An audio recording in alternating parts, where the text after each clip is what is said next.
ప్రజల నమ్మకాన్ని కోల్పోయిన ప్రభుత్వం జిల్లా పరిషత్ చైర్మన్ పుట్టా మధుకర్ తెలంగాణ రాష్ట్ర ప్రభుత్వం ప్రజల నమ్మకాన్ని కోల్పోయిందని అందుకే ముఖ్యమంత్రి రేవంత్ రెడ్డి దేవుళ్లపై ప్రమాణాలు చేసి హామీలు ఇస్తున్నాడని పెద్దపల్లి జిల్లా పరిషత్ చైర్మన్ పుట్టా మధుకర్ ఆరోపించారు. మంగళవారం మంథని మార్కెట్ కమిటీ యార్డులో ధాన్యాన్ని పరిశీలించి రైతులతో మాట్లాడి పోస్ట్ కార్డు ఉద్యమాన్ని ప్రారంభించారు.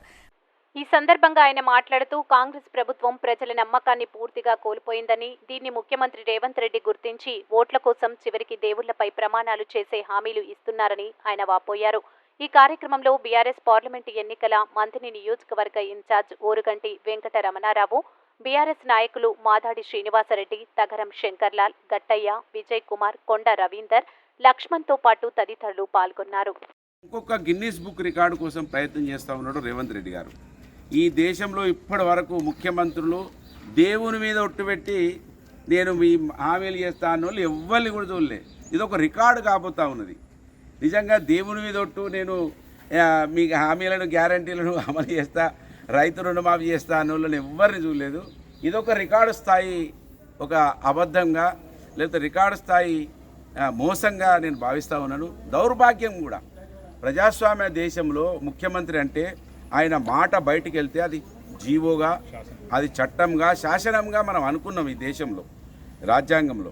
కానీ ఇవాళ ముఖ్యమంత్రి చెప్పినటువంటి మాటకు విలువ లేదని ప్రజలు గమనించిన కనుక ఆయన దేవుని మీద యాదగిరి గుట్ట దేవుని మీద ప్రమాణం చేస్తుండు. అంటే ఇవాళ ముఖ్యమంత్రి గారు దేవుళ్ళ మీద ఒట్లు పెట్టుకొని మళ్ళీ ఓట్ల కోసం మోసం చేయడానికి ఏ విధంగా ప్రయత్నం చేస్తున్నాడో ఇవాళ తెలంగాణ రాష్ట్రంలో ఉన్నటువంటి ముఖ్యంగా రైతులు గమనించాలి, తెలంగాణ రాష్ట్ర ప్రజలు గమనించాలి.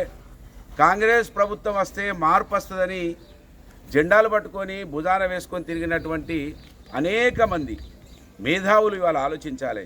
ముఖ్యమంత్రి దేవుని మీద ఒట్టుపెట్టి నేను ఈ రైతు రుణమాఫీ చేస్తా అని చెప్పే స్థాయికి దిగజారడం అంటే ఇది నిజంగా ప్రజాస్వామ్యానికి అవమానం. అంటే ముఖ్యమంత్రి గారి మీద ప్రజలకు నమ్మకం పోయింది అని ఆయనే ఒప్పుకున్నాడు.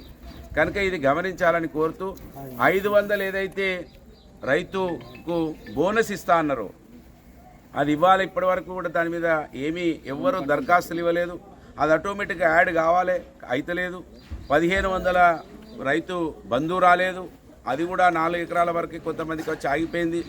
రైతు రుణమాఫీ రేవంత్ రెడ్డి గారు డిసెంబర్ 9 నాడు రుణమాఫీ చేస్తా అన్నాడు, మర్చిపోయిండు. జనవరి 6 నాడు టీవీకి ఇంటర్వ్యూలో ఇస్తే ఆ టీవీకి చెప్పిండు నెల లోపల అది ఇస్తా అన్నాడు. అంటే జనవరి 6 నుంచి ఫిబ్రవరి 6 వరకే ఆయన చెయ్యాలి. కనీసం మొదలు కూడా పెట్టలేదు. ఆశ్చర్యం ఏంటంటే ముఖ్యమంత్రి గారు ఇచ్చిన హామీని మొదలన్న పెట్టాలి, అది మొదలు పెట్టలేదు. ఇవాళ రైతులకు బోనస్ మొదలు పెట్టలేదు. కనుక ఇవన్నీ కూడా వేయాల్సిన బాధ్యత ఉన్నది. ఇవన్నిటినీ ప్రజలందరూ కూడా గమనించాలి. కరెంటు లేకుండా ఇబ్బందులు పడుతూ ఉన్నారు, కరెంటు సమస్యలు తీసుకొచ్చి పెట్టినారు, మంచినీళ్ళు ఇవ్వకుండా ఇబ్బంది పెడుతున్నారు. రైతులకు ఎల్లంపల్లి ప్రాజెక్టులో నీళ్లుండి కూడా ఈ ప్రాంతంలో ఉన్న రైతులకు నీళ్ళు ఇవ్వకుండా 1000 ఎకరాలు ఎండిపోయింది ఒక్క మా పెద్దపల్లి జిల్లాలోని. ఇవాళ మంత్రి గారి స్టేట్మెంట్ చూస్తే మొత్తమే రాష్ట్రం అంతా 3000 ఎకరాల పైచిలుక అని చెప్తా ఉన్నాడు. 3000 ఎకరాలు నేను అనుకుంటా మన మంత్రి ప్రాంతంలోనే ఉంటుంది. ఈ 1000 ఎకరాలు ఎండిపోయినటువంటి పంటలను ఎగ్గొట్టే పంట నష్టపరిహారం ఎగ్గొట్టే ప్రయత్నం చేస్తూ ఉన్నారు. కనుక వెంటనే ఇవన్నిటిని కూడా అమలు చేయాలి.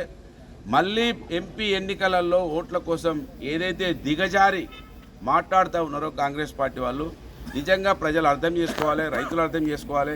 రైతులను కడుపులో పెట్టుకొని చూసినటువంటి వ్యక్తి కేసీఆర్ గారు. రైతు బాగుపడితేనే రాష్ట్రం బాగుపడుతుందని భావించినటువంటి వ్యక్తి కేసీఆర్ గారు.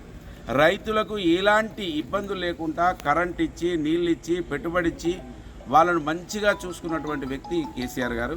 కనుక ఇప్పటికైనా ఇవి గమనించి ఈ ప్రభుత్వం మెడలు వంచాలంటే, ఈ ప్రభుత్వం యొక్క ఆలోచనలు కొంత ప్రజల వైపు రావాలంటే కర్రు కాసి వాల్త పెట్టాల్సిన అవసరం రైతులపైన ఉన్నది, ప్రజలపైన ఉన్నది, మేధావులపైన ఉన్నది. నిజంగా ముఖ్యమంత్రి గారు దేవుని మీద ఒట్టు పెట్టడం అనేది నాకైతే నవ్వొస్తున్నది. నేను ఇప్పటివరకు ఓట్ల కోసం ఎక్కడ కూడా దండం పెట్టలే. అది దండం అంటే అబద్ధం ఆడలే. అబద్ధోడు దేవునితోడు విషం పట్టుకొని తాగుతా 3 సార్లు ఓడిపోయిన ఆశ ఉంటుంది. అయినా కూడా నేను ఇప్పటికి కూడా మంచిగా ధైర్యంగా ప్రజల కోసం మంచిగా వాళ్ళ ఆకలి తీర్చడానికి కోసం పనిచేస్తా అని ఆలోచిస్తున్నాను. కానీ అబద్ధోడు దేవునితోడు మళ్ళీ నాకు మాత్రం ఓటు అయిపోతే నేను చచ్చిపోతా అనేది ఇది అవమానం. ఇది ప్రజాస్వామ్యానికి అవమానం. దీన్ని 100% అందరూ కూడా గమనించాలి.